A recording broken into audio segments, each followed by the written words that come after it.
একটি মন্ত্রী বাংলাদেশের ইতিহাসের রাজনীতির ইতিহাসের এক জীবন্ত সাক্ষী সম্মানিত চেয়ারম্যান জনাব ডক্টর কর্নেল অলি আহমদ বীর বিক্রম সহ 11 দলের সম্মানিত শীর্ষ কেন্দ্রীয় নেতৃবৃন্দ, আঞ্চলিক স্থানীয় নেতৃবৃন্দ, শহীদ পরিবারের সদস্যবৃন্দ, জুলাই আন্দোলনের আহ্বায়ক যোদ্ধাবৃন্দ এবং আমার প্রিয় রংপুরবাসী, আপনাদের সকলকে আরেকবার শুভেচ্ছা জানিয়ে আমি আমার বক্তব্য শুরু করছি। একদিকে বাড়ি বর্ষণ, আরেকদিকে আজকের এই সমাবেশকে সফল করে তোলার আপনাদের সংগ্রামী প্রয়াস, আমি সশ্রদ্ধ চিত্তে আপনাদেরকে অভিনন্দন জানাই। আপনারা বৃষ্টির কারণে মাঠ ছেড়ে চলে যাননি, আর আপনাদের তরুণ নেতৃবৃন্দ তারা স্টেজ ছেড়ে আপনাদের সাথে মাঠে গিয়ে বসেছেন। আমি আপনাদের সবাইকে অভিনন্দন জানাই, কারণ আপনারা পারবেন। আপনাদের না পারার ইতিহাস নাই, আপনাদের ইতিহাস পারার ইতিহাস। জুলাই অভ্যুত্থানের অন্যতম মহানায়ক আবু সাঈদ আপনাদের সন্তান। বৃষ্টি কিসে? গুলি বৃষ্টি কি তার সে মানতে দেয়নি। ভোট দিতে দাঁড়িয়ে বলেছিল বুকের ভিতরে তুমুল ঝড়, ভোট পেতেছি গুলি নয়। সেই রংপুরের মানুষ আপনারা।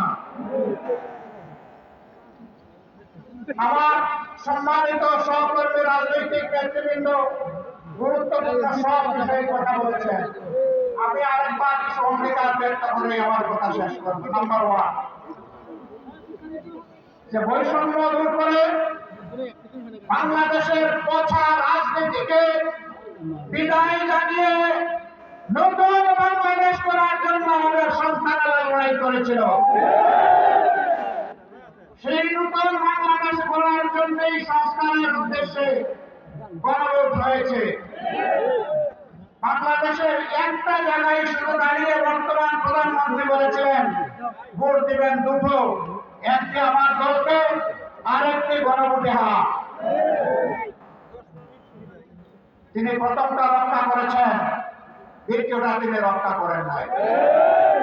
আজকে আপনাদেরকে কথা দিচ্ছি, আমাদেরকে বিভিন্নভাবে এই গণভোট বাস্তবায়নের দাবি থেকে সরিয়ে নেওয়ার জন্য অনেক কথা বলা হচ্ছে।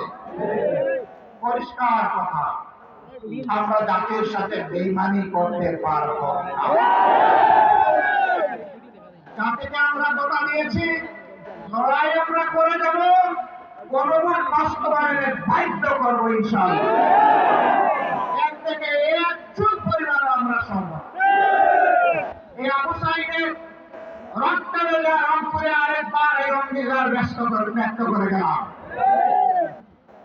আমাদের দ্বিতীয় কথা, তিস্তা অঞ্চলের মানুষের দুঃখ।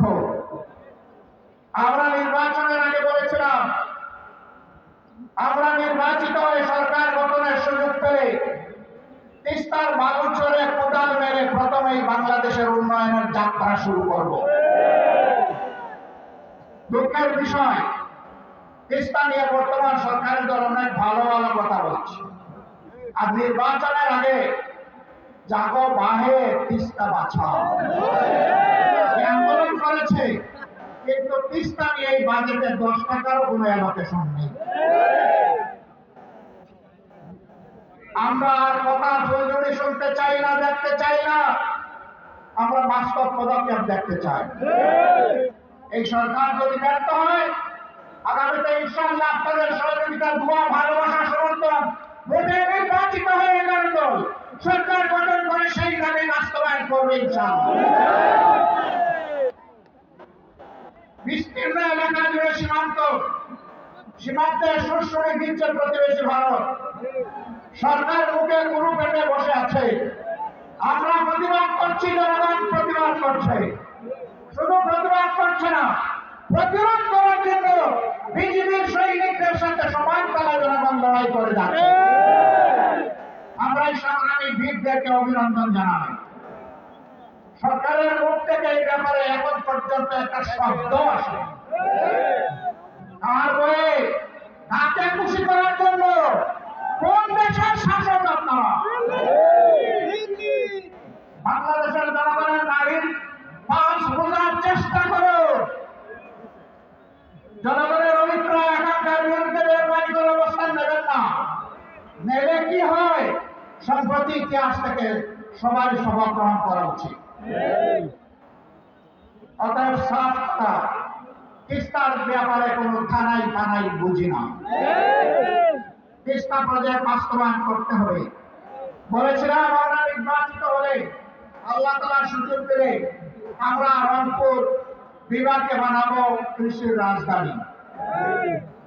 সেই রাজধানীর কথা বর্তমান সরকার ও সংসদে বলছে, কিন্তু রাজধানীকে ভিক্ষা দিলে রাজধানী বনবে না। রাজধানীকে নিয়ে মহাপরিকল্পনা করতে হবে।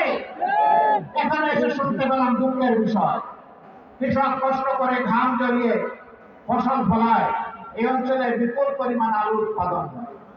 এখন হিমাগারে রাখতে গেলে বস্তা প্রতি 600 টাকা তাদেরকে দিতে হচ্ছে। এটা অন্যায়, এটা জুলুম, এটা বন্ধ করতে হবে। এবং এই রাজ্য দামেই সেখানে রাখার ব্যবস্থা করতে হবে। শুধু এটি নয়, আরো যত জিনিস এখানে উৎপাদন হয় তার ন্যায্য মূল্য প্রাপ্তি কৃষককে নিশ্চিত করতে হবে। সম্মানিত ভাইরা, বাজারে দ্রব্য মূল্যে জনগণ অস্থির। সরকারের হৃদয়গুলা ঢুকে না, কারণ জনগণ তো চাঁদাবাজি করে না। তাদের তো অবৈধ অর্থের উৎস নেই, তারা ঘুষ দুর্নীতির সাথে সম্পৃক্ত নয়। তাদের এই দুঃখ ওই লোকেরা কেমনে বুঝবে যারা চাঁদাবাজিতে লিপ্ত, যারা ঘুষ দুর্নীতিতে ব্যস্ত, তারা এটা বুঝবে না।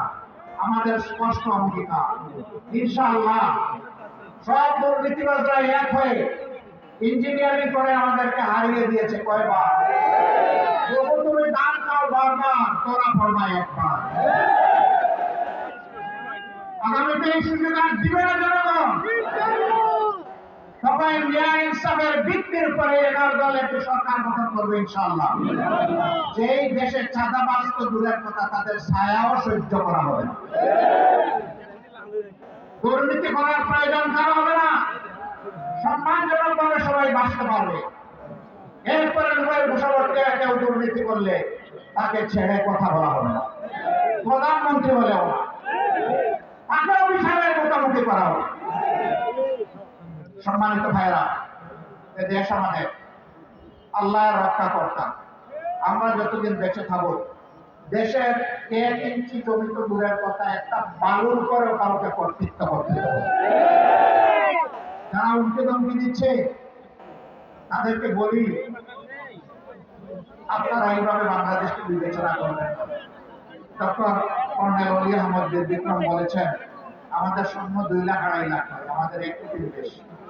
আমি বলবো এই দেশে জন্ম নেওয়া প্রত্যেকটা নারী পুরুষই আমাদের সৈন্য। জুলাইতে এটার প্রমাণ রেখেছে সবাই, মায়েরা রেখেছে, বোনেরা রেখেছে, মেয়েরা রেখেছে, ভাইয়েরা রেখেছে, সন্তানেরা রেখেছে এবং বয়স্ক পুরুষেরা রেখেছে, কুলের শিশুরা রেখেছে।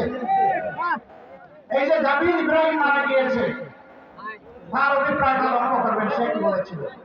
আরেকটা ছেলে বারবার তাকে সরিয়ে দেওয়া, তুমি সরে যাও, তুমি ছোট মানুষ। সাবধান, আমাকে সরানোর চেষ্টা করবেন না। আমি এসেছি এখানে আন্দোলন করতে, প্রতিরোধ গড়ে তুলতে। আপনি আপনার কাজ করেন, আমাকে আমার কাজ করতে দেন। এরপরে আপনারা দেখেছেন সবাইকে ঝাড়ি মেরে ফেলে দিয়ে দেশে পুলিশের পেটের মধ্যে বসে বসাচ্ছে। তুই আমার ভাইকে হত্যা করেছিস। আজকে সেই হত্যাকারী পুলিশদেরও বিচার খুলিয়ে দেওয়ার জন্য একদল উঠে পড়ে লেগেছে। আমরা পুলিশের সকল সদস্যকে বলছি না যে তারা অপরাধ, কিন্তু যারা অপরাধ করেছে, যারা অপরাধীরা মানুষ খুন করেছে, তাদেরকে বিচার আপনারা চান না? পুলিশ হোক আর সাধারণ মানুষ হোক, তাদের বিচার অবশ্যই হতে হবে। শুধু জুলাই নয়, 2006 সালের 28 অক্টোবর থেকে শুরু করে এরা যে পুনের রাজনীতির সূত্রপাত করেছিল, পিলখানা হত্যাকাণ্ড, সাপ্লাই হেফাজতের লোকদেরকে হত্যা, তারপরে সারা দেশে 15.5 বছর পুনের রাজনীতি, আয়নাগরের রাজনীতি। জুলাইয়ে এসে মহা হত্যাযজ্ঞ গণহত্যা যারা চালিয়েছে, একেবারে সেই বিপ্লবের প্রতি শরীফ ওসমান হাদির হত্যাকাণ্ড পর্যন্ত সকল বিচার করতে হবে। যদি এই সরকারের সেই বিচার করার সাহস না থাকে, বলবো নিজেদের ব্যর্থতার দায় স্বীকার করে বিদায় নেয়। পরবর্তী সরকার এসে সেই বিচার করবে ইনশাআল্লাহ। আপনারা তৈরি আছেন? শুধু এই মাঠে তৈরি থাকবেন না 24 ঘন্টা, দুদিন একদিন নাকি সারা জীবন? ইনশাআল্লাহ লড়ে যাব, আমরা ক্লান্ত হব না, আমরা জিতবো ইনশাআল্লাহ, আমরা মাথা নত করবো না। আমরা বীরের জাতি হিসাবে মাথা উঁচু করে বিশ্ব দরবারে দাঁড়াবো, কোন মিডিয়া আধিপত্যবাদের কাছে আমরা নতি স্বীকার করবো না। আপনাদেরকে আরেকবার এই বিপ্লবী জনতাকে ধন্যবাদ। আবু সাঈদ এবং আবু সাঈদের বন্ধুরা, তোমাদের আত্মার কাছে আমরা অঙ্গীকার করছি আরেকবার, আমরা বৈষম্যহীন বাংলাদেশ করবো ইনশাআল্লাহ।